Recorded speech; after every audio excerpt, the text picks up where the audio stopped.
Okay, I'll get started. Did you turn it on?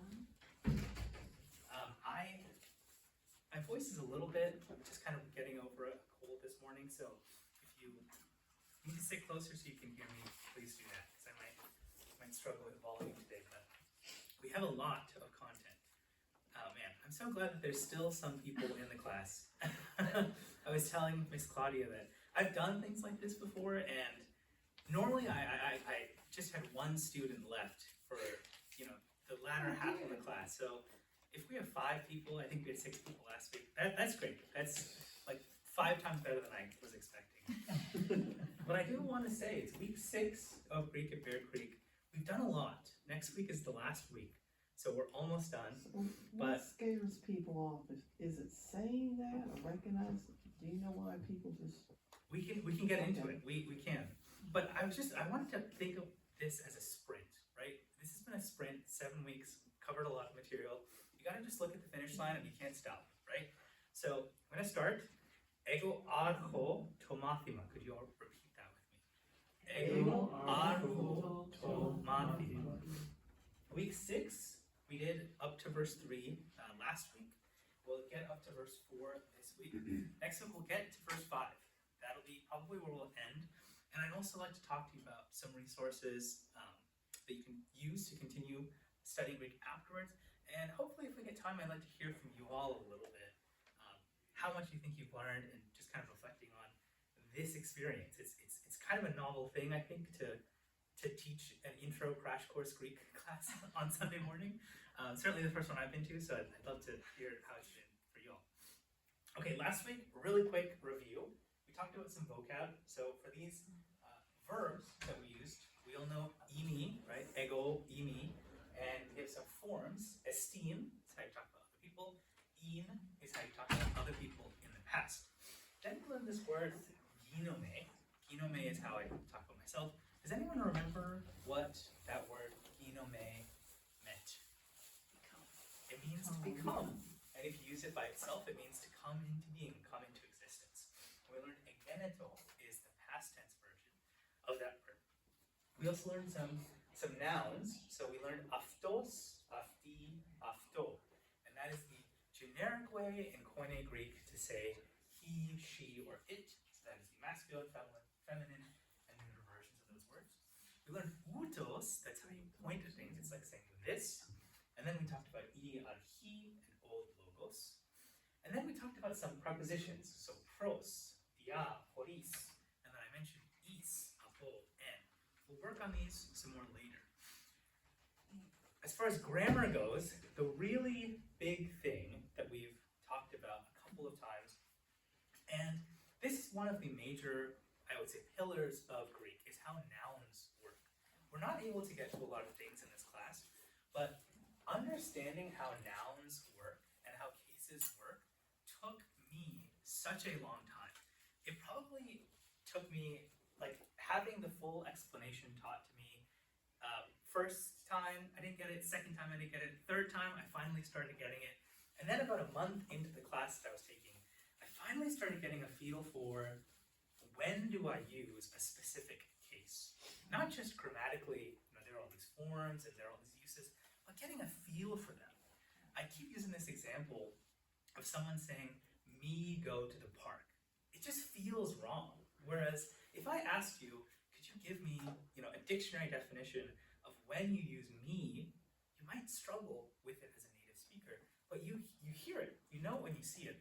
And I want you to get that feeling with the Greek cases. That takes some time, but I've been spending a lot of time on that in this class, kind of at the cost of other stuff.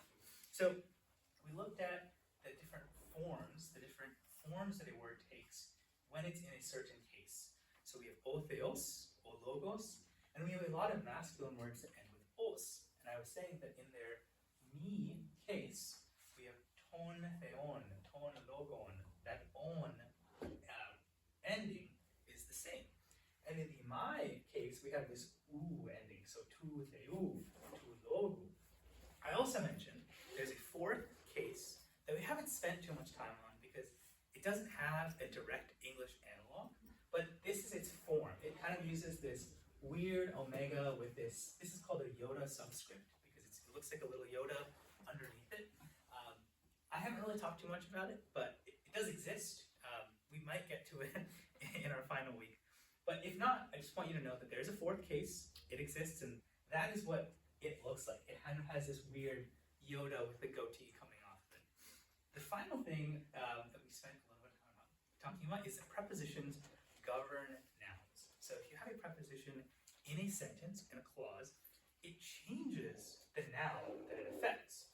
So we have logos in pros, not o theos, but ton theon. So we say pros governs the noun ton theon. And that's how we know that we are saying the word was with God. So the person that the preposition governs is the noun that the preposition is talking about. So we know that the logos is with God and not some other thing because the preposition governs that noun. And what I mean by governs is it actually changes the case that it's in. And a different preposition can change the noun in different ways. So if you have this pros, it changes it to make it its me case, its ton theon. But if you have these two prepositions that we saw last week, they don't put the word into its me case, they put it into its my case. So we saw banda egeneto di aftu, ke horis aftu, etc., etc. We will review all this today, but we also talked about en, right? The first word that we might have read was en arhi. And en actually turns it into this fourth weird case, which we might get to, we might not, but that's what's going on. And then there are these prepositions ek, is, apo. We talked about what they meant, and today we'll get some practice using them. Okay, this week, as always, I want to start out with having us listen to the first 5 verses. This is probably the thing that takes the least amount of work, that pays you the most back in terms of practicing your Greek. And this is something that I do if I haven't looked at Greek in a long time, or my schoolwork is sort of taking me in other directions. If I just listen to someone reading John 1:1, it just helps remind me, oh yeah, I studied Greek at one point. I know some Greek. So if you're ever feeling like I have some extra time, you just go ahead and listen to some Greek. It's really helpful. Can I just get a show of hands who at one point in this class has listened to the first 5 verses, or listened to that modern Greek speaker reading the book of John? Okay. I normally read this out, but I just encourage you all, if you'd like to read it along with me, I think that's another thing that's helpful. If you listen to it at home and you practice speaking it out loud, these things just help, and they're kind of free. Like, I think by now, you must have learned how to read stuff, right? I think now we spend time on the alphabet and reading. Even if you don't know what words mean, you can just read. That's a really great skill. And so that's one thing you can do to just practice. But for now, you can just listen. So, ego akuo. Please repeat after me. Ego akuo. I listen. Okay, first 5 verses. En archi in o logos. Ke o logos in proston theon. Ke theos in o logos. Utos in en archi proston theon. Banda di aftu egeneto. Ke horis aftu egeneto ude en o yegonen. En afto zoi in. Ke izoi in to phos ton anthropo. Ke to phos en ti scotia feni.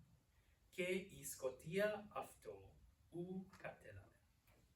Okay, let's get to the speaking exercise. We'll review some stuff. So, ego lego.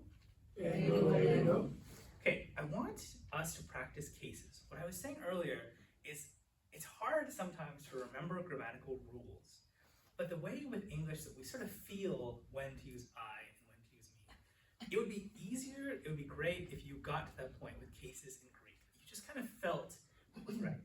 But I wanted to do a quick summary of what these different cases are and when to use them. So, o logos. I've been calling this the I case, and you use it when it's the subject of the clause, the subject of the sentence. And we talked a little bit last week that with these two special verbs, imi and ginome, you actually use it in that case too. So if I wanted to say, ego imi o Makarios, I use that o, that form on both sides of imi and ginome. Then we have ton logo. I've been calling this the me case because it's analogous to the English me, and you use that when it's the object of the sentence. That's the thing that the verb is being done to. But that's not all. In Greek, some prepositions use this case, just like we saw with pros ton theon. Pros ton theon uses this case. It's different. It's not using it as an object. It's just that's the way that that preposition works. Similar thing is going on with this form, to logu. I've been calling this the my case because one of its uses in Greek is to indicate possession. But you can also have some prepositions. Last week we looked at dia and horis. Dia meaning through, and horis meaning without. Those two prepositions also use this case. So this is how cases work in Greek. There tends to be one or two, sometimes three or four uses that are just by itself. And they're kind of like this. O logos is the subject, ton logon is the object. And those are kind of uses by itself. But you throw some prepositions in there, and the prepositions kind of have the right to use whatever case they want. They sort of follow certain patterns.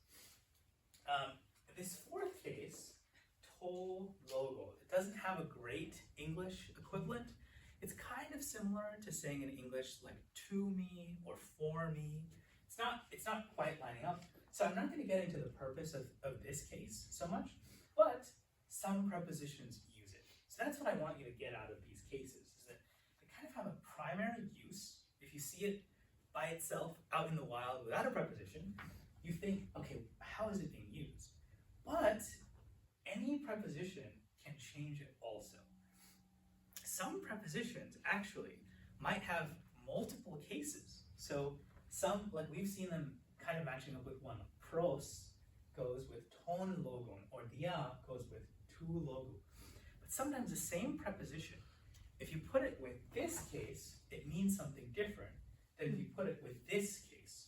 This is kind of advanced usage. It's not something you have to memorize. It's just something that I want you to know so that if you encounter it, you're not surprised. It's not like one preposition always gets one case, but the meaning is slightly different. Now that I've thoroughly confused you, I just want to practice these cases a little bit. So, this is a column of verbs, of nouns. This is a column of verbs, and this is a column of other nouns, or you can call them predicates. The cool thing about this is you can pick one word from each column, and you will have a grammatically correct sentence. So, to demonstrate, let's say I picked O Petros, favorite disciple, right? Peter. And then I have to pick a verb. So let's say egeneto. And then I have to pick something that he egeneto. So I'll say mathitis. So the sentence becomes O Petros egeneto mathitis. Peter became a disciple. Let's try another one. I can say O theos, and then I have to pick a verb that matches. So I'll say in. Okay, be careful. What are we going to say? Sophos. O theos in sophos. God was wise. Kind of a weird thing to say, but grammatically accurate. Does that exercise make sense? Okay, so I'm going to pick on someone and we're going to make a sentence together. My top student. Can you pick a verb? Or sorry, a noun. Can you pick a noun? A noun? Yes. Utus. Utos. Okay, I'm going to write it on the board. We'll see what we have. Utos. Do you remember what utos means? It's like a third person? It is, and it's specifically this. Yeah. This, Yes. right? Yes. So now, let's pick a word.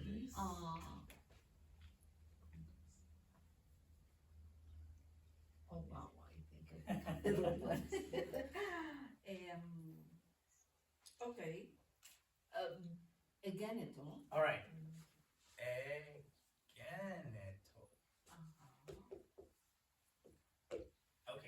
let's pick a predicate. So Okay, what are we saying? anthropos. Anthropos.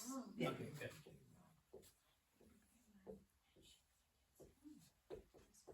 Pinocchio.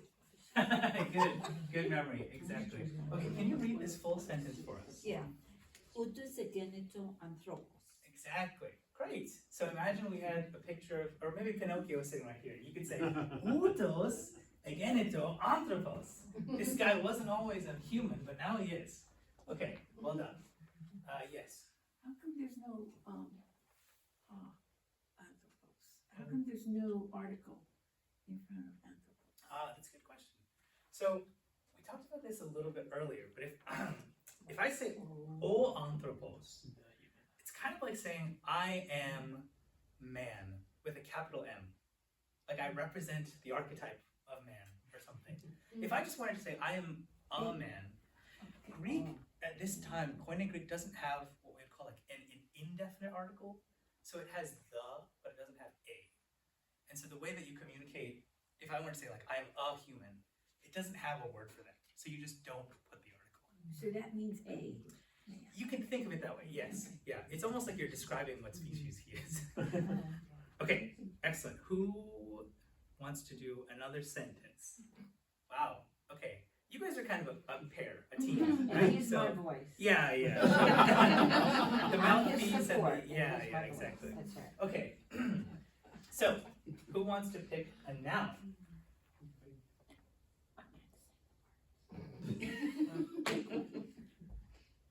Yeah, you whisper it to her and she can tell us. I like that system.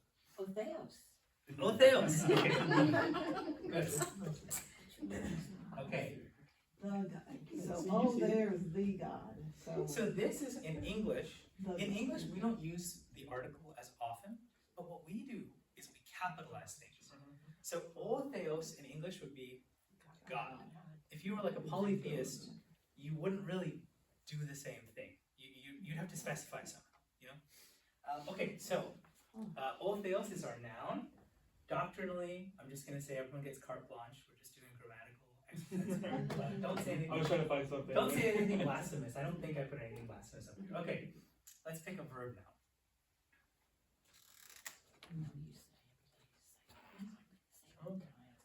Again, it though. No. She has to say it. I think. Well, That's she's really doing good. it. Again, it's okay. Great. What did God again? Close this one here. Okay, perfect. Do we pick a predicate? Last one. Anthropos. Okay. Yeah. Is it correct? Yeah. Yes. I'm good with that. Okay. It's just grammar. I know, but we're in a church, you know, so I just ventured. Okay, so could you say the whole sentence for us? No, I'm asking you, Miss Vivian. I know Krugmite didn't teach this class. But Otheos. Egeneto. Anthropos. Excellent. O Theos again into anthropos. So God became human. Okay, let's see. We'll do one more. Maybe let's see if I've ever called on you, I think. Okay. Could you pick a noun? Very humble here. Ego, imi, sophos. Brilliant. Oh, wow. Oh, look at that. Ego. All that she's your interpretation. Imi. Knocked it out just like that. So false. Okay, great. Ego imi so false. Now the thing that you all did, which I'm really glad about, is we made sure that the noun we're picking matches the verb, right? We can't say o theos imi anthropos. It has to match. Everything has to agree. So we can say ego imi sophos, or we can say o theos egeneto anthropos. Everything has to match in Greek. Everything has to agree. It's a Just- dotted line, that's why there's a dotted line. That's there. why. Okay. Don't cross the line. Right, don't cross that line. Stay on one side of it. Okay, excellent. That's the I case. Probably the easiest one, because really there's only one usage of it. I want to practice this me case. And this is the case that we use when we're talking about the object. So what verb, what noun is the verb happening to, right? So I think the example I used earlier is the dog bit me. So me is the person that the verb is happening to. And I want us to practice with this. So same thing, right? If we pick a noun, a verb, or you see a verb with a preposition, and then a predicate, these are all in that me case. Okay, does anyone want to volunteer to try a sentence? Roy? Great. Give me a noun. I would take, ego. I'll take it. Great. Ego. Now, take something from this category. So is that second one Amy Pros? Yes, imi pros. Okay. Let's go back. You want to go with that? Okay.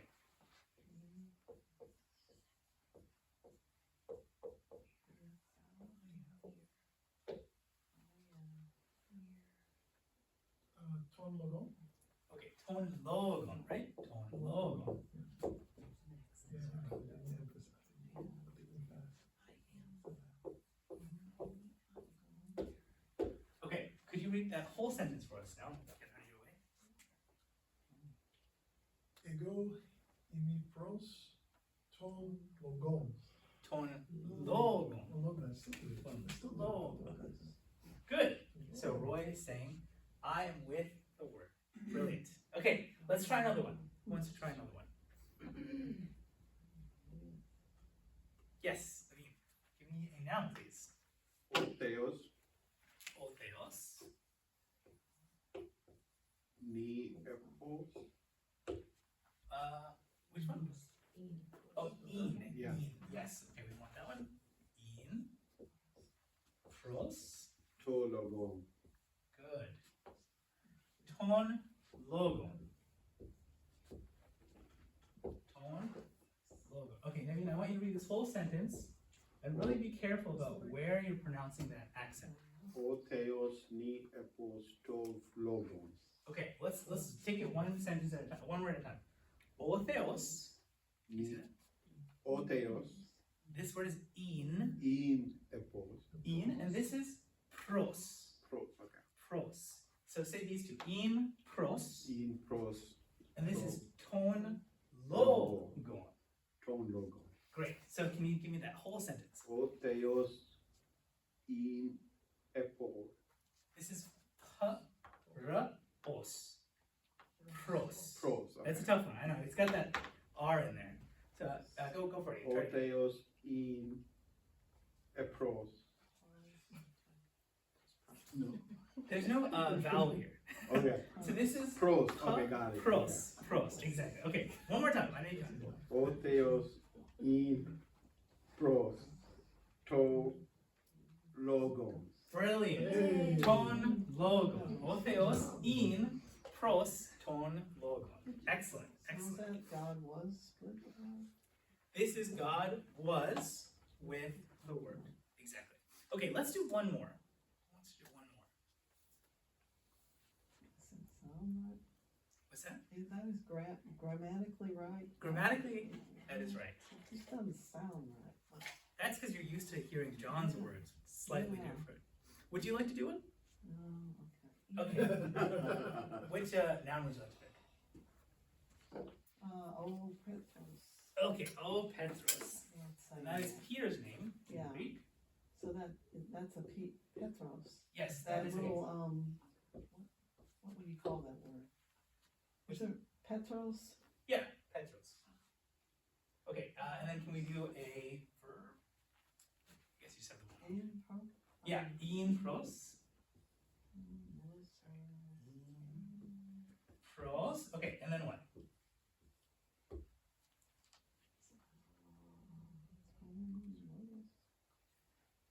That's not with God, right?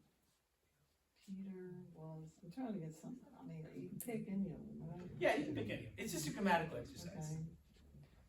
Okay. Tone logos. Can you pick a different one? I just realized the last two things. What's the tone, the last one, tone? Tone cosmon. Cosmon, that's the world, right? Cosmology. So, okay, so yeah, that's not wrong. As I said, it's just grammatical. Okay, I got it. Okay, but could you read this whole sentence for us? O petals in proston cosmos. Brilliant. Okay. Cosmos. Round of applause for everyone. The sentence makes Okay. Like I said, these two cases are probably where you would start. The other two cases, they have more usages than just the ones that we're thinking of. So that third in my case doesn't just mean possessive. Sometimes it means other things. That fourth case, like I said, we're just not going to get into. But these two cases kind of demonstrate how Greek uses cases. You kind of just want to get a sense of when would I say anthropos, or when would I say o theos versus ton theon? What am I trying to say? What context, like what meaning am I trying to communicate? Or what meaning is, the biblical writer trying to communicate when they use one of these cases? Okay, finally, just a quick note about word order. This sentence, ego agapo ton theon, I love God. That sentence makes sense. But in Greek, there's this kind of tendency, which is to take the verb, which in this case is agapo, and put it all the way at the end. It's just something that Greek word order likes to do. It's not every single time, but it's a strong tendency. So if you wanted to reorder this and make it a little bit more Greek, you would say ego ton theon agapo. Weird, right? I, Yeah. God, love. In English, that sentence doesn't make sense No, no. because we're very used to having sentences that go subject, verb, object. And if that order gets messed up, we're not sure exactly what's going on. But in Greek, they don't use order for that. This is the subject because it's ego. It's not me, so it has to be the subject.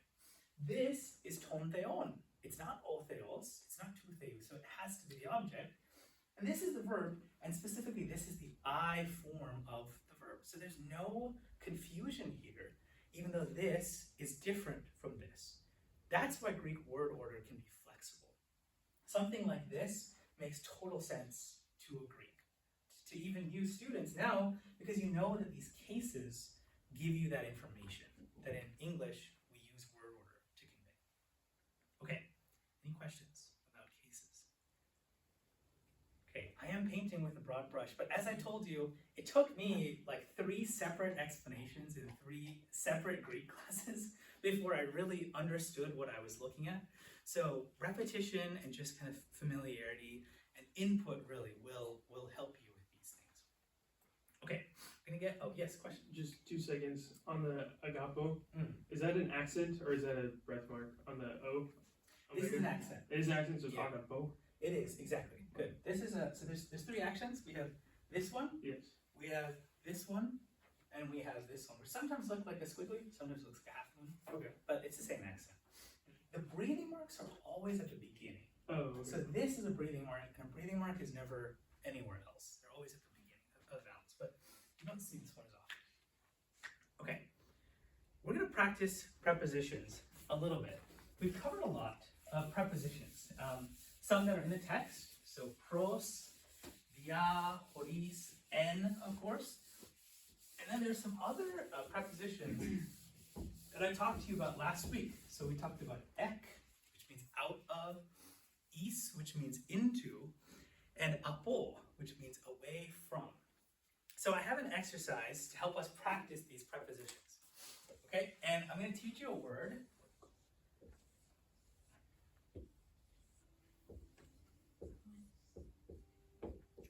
Okay, this is the word oikos. Oikos. Joy, I know. You're probably pronouncing it very differently in your head. But this is the word oikos. If you've heard of the word like economy or economics, it's related to this word. So what is an oikos? Well, it's this. So outos estin oikos mu. This is my house. So someone that's good at economics, the Greek etymology is they're good at managing household affairs. When the Bible uses that word stewardship, it's related to this word of like managing a house well. But anyway, this is my house, and these are the forms that o ikos has. What is o ikos? It's a masculine noun because of this o, and it ends in os. So if you remember, I told you last week that when we learned the different forms for o theos, we're actually learning the different forms for a bunch of verbs in Greek, or a bunch of nouns in Greek.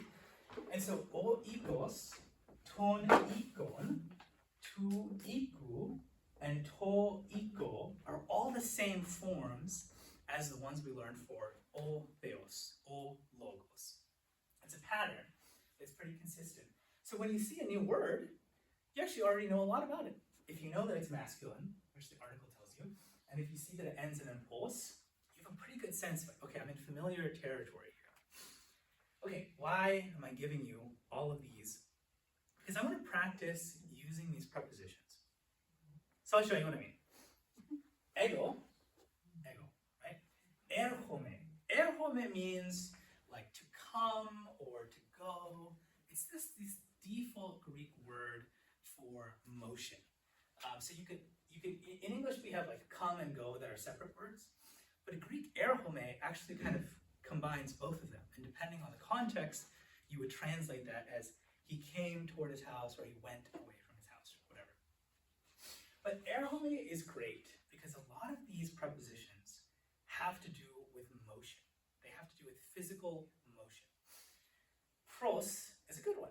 In John 1:1, pros means with. And I was telling you that that's not the typical usage of the word. Usually that word means motion toward. So I will demonstrate. Ego erhome pros ton ikon. Okay, that's what pros means. Now I'd say ego erhome is ton ikon. So I open the door. Okay, I went into the house. Then I can say ego imi en to iko.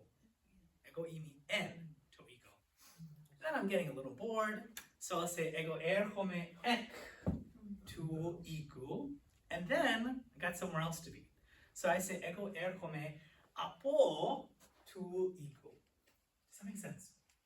Okay, so those are the different prepositions. They all start out with having physical meanings. And they all change the noun differently. They all govern the same noun, the noun I just taught you, o ikos. But pros makes it ton iko. Is also makes it ton iko. En makes it to iko, that weird one.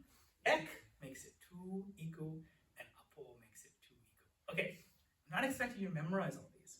I'm just trying to show you this is how prepositions are used. They have physical meanings, and often this happens in language. Something has a physical meaning, like, is can mean into a physical space. But then it starts taking metaphorical meanings. So all of these prepositions kind of have metaphorical meanings. So is can actually be used to indicate purpose. Later on in John 1, John will tell us that John the Baptist came to witness. And actually they use this, is martyrian. He came in order to witness. So now we're not talking about a physical place that John's entering, but it's kind of like, well, he's coming to do this. That's a way that these prepositions can take multiple meanings. All right, I just want to show this demonstration again. I'm going to say ego erhome pros ton ikon. Pros, right? That's the direction I'm going. Then I arrive.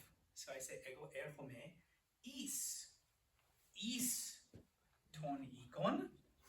Then I can say ego imi en to iko.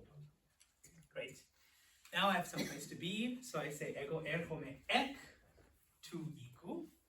And finally, ego erhome apo to iku. I'm moving in the other direction.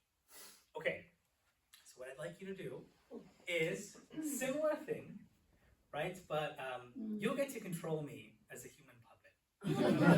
Let's see if this works. So I'm gonna call on someone, and you're gonna make a sentence, and I will attempt to act that out. We'll make sure that we're all on the same page. Does that make sense? Yeah. Okay, these lines are gonna help you again. So pros and is make ton ikon, ek and apo make tu iku, and n makes to iku. Any questions about these prepositions? You see that I don't even really need to define these because it's kind of physical, it's kind of embodied. I can show you what pros, ton, ikon means. And it's just another way of learning what these words mean instead of just remembering, oh, okay, when I see pros, I should put in to or toward. You kind of have these physical meanings in your head instead of translating to English every time. It helps. It's one less thing to memorize. Okay, who's feeling brave? And I'm going to try to follow your instructions. This is probably the only chance you'll get. Yeah. Okay. Ego, Mm-hmm. ini, Uh-huh. in, to, ego. Great. How do you N? N. N. So could you say it one more time? Right. Okay. Ego, ini, in, to, ego. Great. Okay, let's all say it together. Ego, ini, en, to, ego. Excellent. Okay. Who wants to try another one? Yeah. Yeah, that's what I was in. Oh, okay, I didn't see you. Okay. Sorry, I'm not gonna win an Oscar for my performance today. Clearly. Yeah, Roy, would you like to? Ego, erhome, apo, tu, iku. Okay, great. So ego erhome apo tu iku. Let's all say that together. Ego erhome apo tu iku. Great. Okay, I think Kelly, did you? Ego, erhome, is, ton, ikon. Great. Okay, I'm gonna do it. Ego erhome is ton ikon. Let's say it together. Ego erhome is ton ikon. Good. One more. Anyone? Okay, let's let Crew go first. He's a No, little no, more you go first. Go ahead. enthusiastic. You go for it. Ego erhome ek ton tu iku. Great. Okay. Ego erhome ek tu iku. Let's say that together. Ego erhome ek tu iku. Okay. Anyone you? Okay. Ego, erhome, pros, ton, ikon. Great. Ego erhome pros ton ikon. Let's say that together. Ego erhome pros ton ikon. Okay, Robert. I think I saw your hand. No. No. Good thought. Good thought. I Thanks for tried thinking to- of me. Okay. One interesting thing about all of these prepositions, it really benefits you to learn them because in Greek they do get used by themselves. So this is an example of when this word ek is just by itself, right? Is just by itself. The cool thing about these prepositions is you can add them onto the front of verbs to change their meaning. And Greek loves to do this. So a word like erhome is not often used in that state. Very often, you would take whichever preposition you're going to use, stick it onto the front of that word and make it a compound word. So if you see a sentence like this, very often it won't be ego erhome pros ton ikon, even though it could be. It would be ego pros erhome as one word, pros ton ikon. If you see this, ego erhome is ton ikon, it would actually be ego is erhome is ton ikon. And that is the difference between saying I go into the house and saying I enter into the house. Okay, let's take this one for example. Ego erhome apo tu iku. What you would also get is ego ap erhome apo tu iku. I depart away from the house.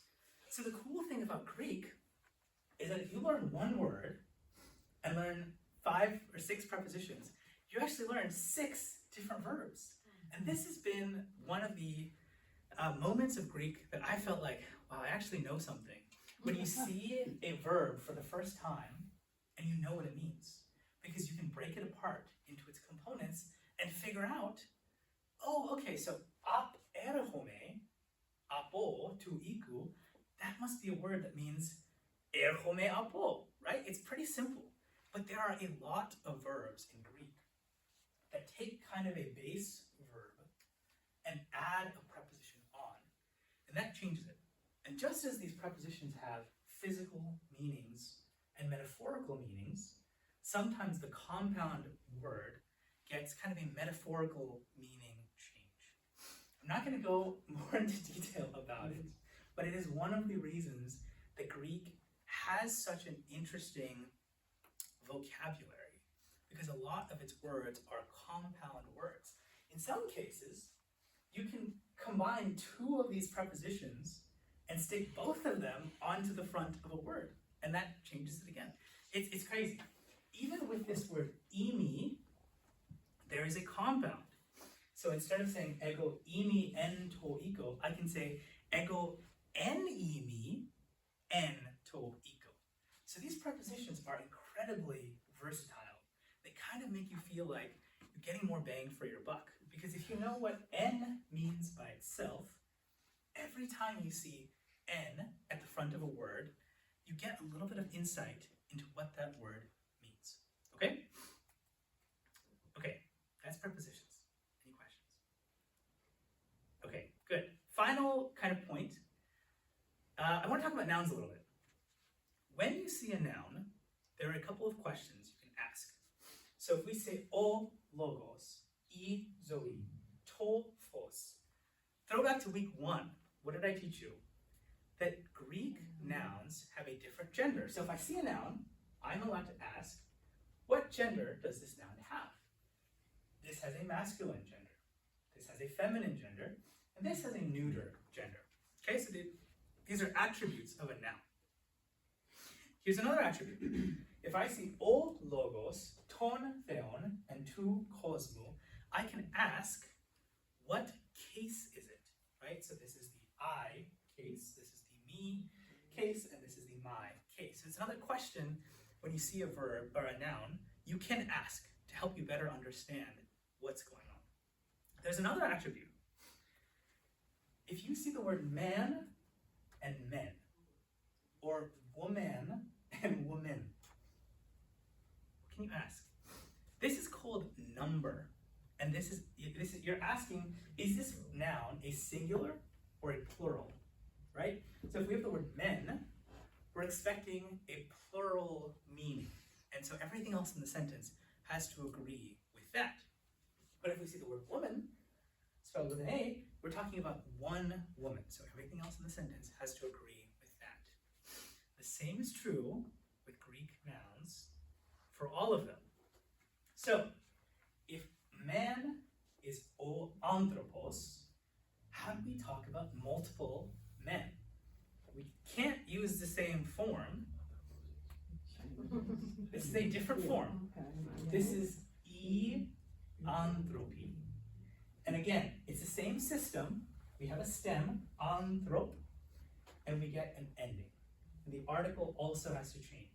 So the bad news is that every Greek noun actually has 8 different forms. Oh. I know. It's 4 cases times 2 numbers, singular or plural. Every Greek noun has 8 of these forms. And there might even be more that I'm not even telling you about. But these are the ones that I'm telling you about right now. The only consolation is, as always, there is this pattern here. This is a masculine noun that ends in os. So if I see o logos, and I want to make that plural, it's the same pattern. It's e logi. Okay? I'm not going to make you memorize all these forms, but this is another attribute of a noun that's really important. We need to be able to say there's one logos. There are not multiple logi. Okay? But you'll get the hang of it. In English, how do we make something plural? Very often we'll add an S to it, right? That's a pattern. Not every word in English becomes plural by adding an S to it. Some words say the same, right? Some of them you have to add ES, or some of them are just totally different. Greek is the same way. There are just different ways of making something plural. And there are some patterns. They're not comprehensive patterns, but there are these patterns. Okay, let's get into the verses for today. So I'm just going to read them for you. We'll do some vocab, we'll do some grammar, and then we'll end out. Okay, so repeat after me. Ego akuo. Ego akuo. En archi in o logos.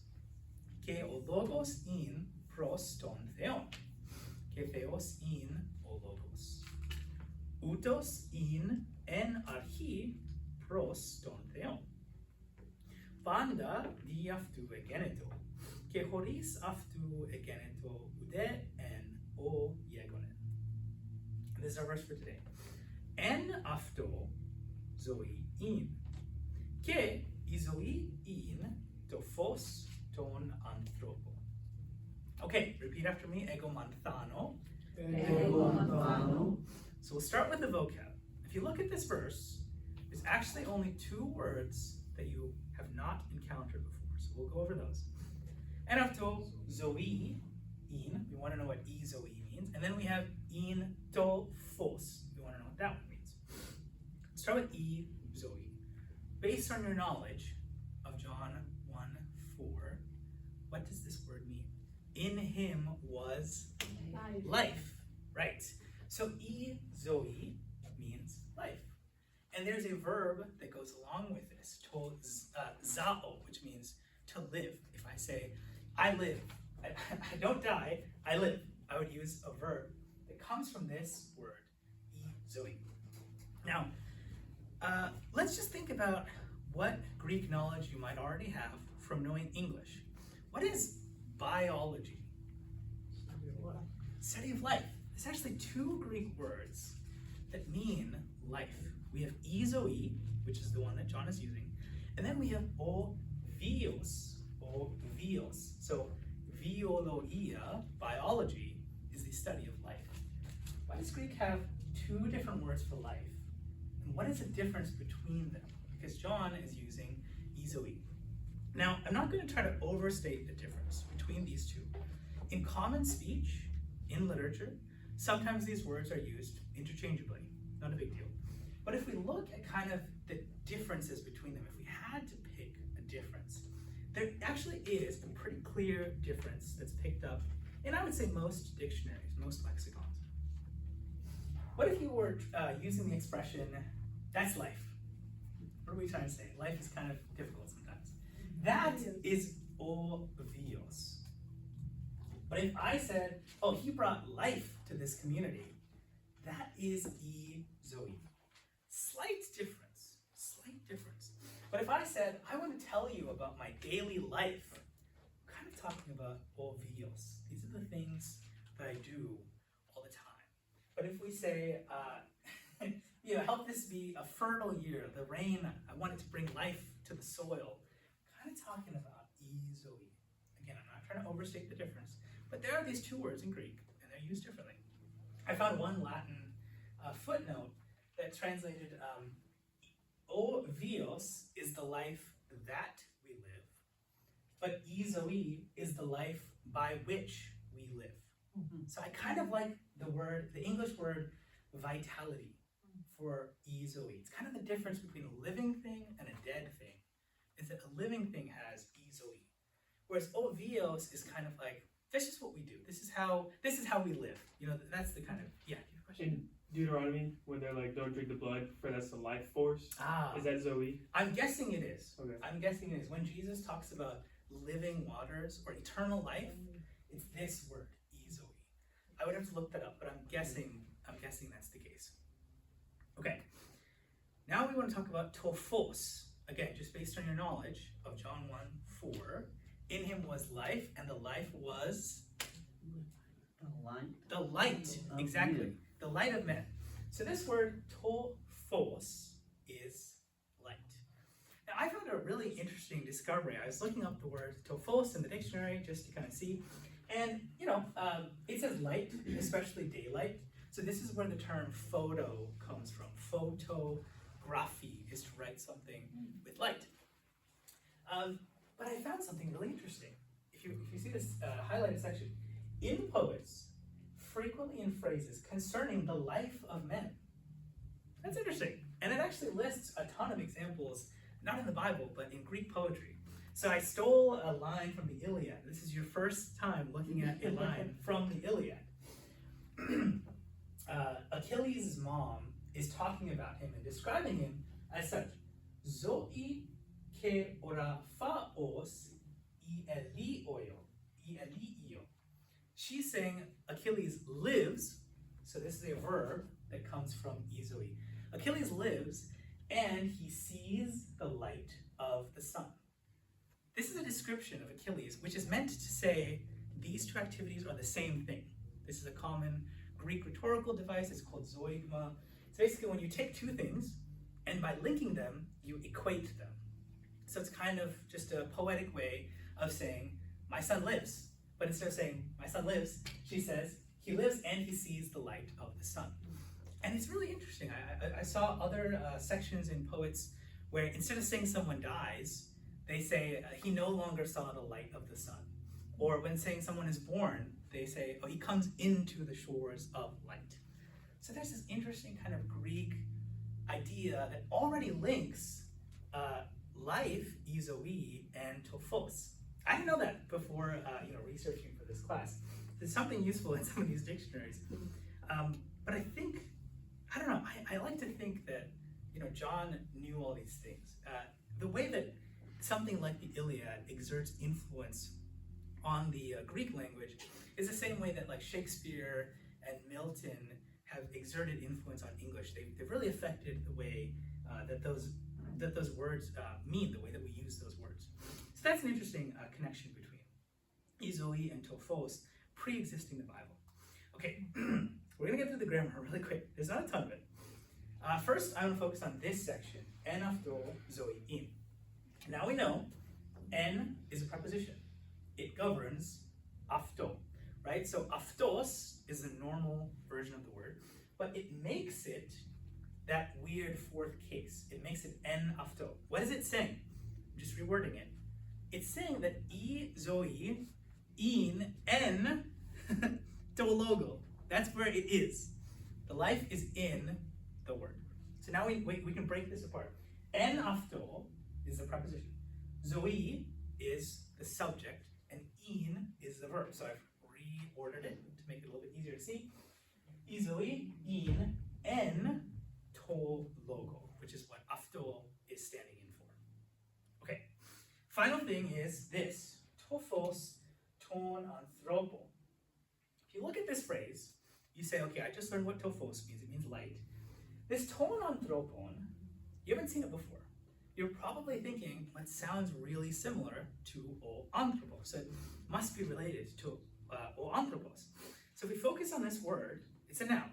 So I want to ask you the same questions that I talked about earlier. First of all, what gender is it? Well, we know that it's a masculine gender because we know the word o anthropos that it comes from. What case is it? We don't know what case it is because I haven't showed it to you yet. And you also might not know what number it is. But if you're thinking, well, I know this noun, I know all of its singular cases, so maybe it's plural. And in fact, it is. Okay, when I told you that all nouns had 8 forms, this is what they are. You have singular on the top row, and plural on the bottom row, and this is the I, the me, the my, and that fourth one. So this is the pattern. Again, please don't memorize this or anything, but if you have a plural me case, it becomes tous logos. Plural my case, you get ton logon, and the plural fourth is tis logis. So if you look at this one, you'll see that this actually matches the plural my case. So that's what this ton anthropon is. This is the case that indicates possession, right? Which is why, Robert, earlier you said the light of men, right? If I wanted to say the life was the light of man, one person, I would say tu anthropo, just like we said, Jesus is the Son of God, tu theou. But what if I wanted to say multiple? What if I wanted to say, this book is the word of God, but this book is the word of men? I would say, outon biblion estin ton anthropon. Estin to biblion ton anthropon.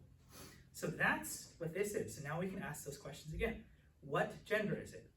It's masculine. What case is it? It's the my case, the possessive case, and is it singular or plural?